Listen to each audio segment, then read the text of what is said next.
His voice is fairly weak because his head is tipped back a little bit, compressing his neck, and then compressing his voice box. Do you think Western media covers the Israel-Hamas war fairly? Of course not.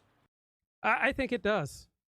Obviously, there are exceptions when it is more friendly to Israel than probably facts on the ground deserve, and there are other times when the Western media is more unfriendly to Israel than the facts on the ground deserve. But overall, I do think that Western media coverage is fair. Of course not. You know, the other day I was reading the Times, and I noticed that there was an article. I even forget what it was about. It almost doesn't matter. But the Hamas massacre was described without adjectives.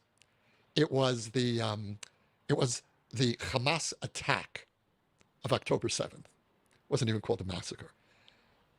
So whatever your in-group identity is, as long as it's intense, your brain will be finely tuned to finding examples of how your in-group was mistreated or misrepresented. So Yossi Klein Halevi has got an intense Jewish identity. He's also a professional Jew, right? He's made his living for decades writing about Jewish life. And so he's a very smart man. So his mind will naturally go to all these ways that the news media has been unfair to Israel. Just as someone with an intense Palestinian identity will naturally go to all the ways that the world and the media has been unfair to Palestine. And the Israeli response was called, it wasn't horrific, but it was a word like that. And suddenly the adjectives come out to describe Israel's response. And so very often it's through these subtleties.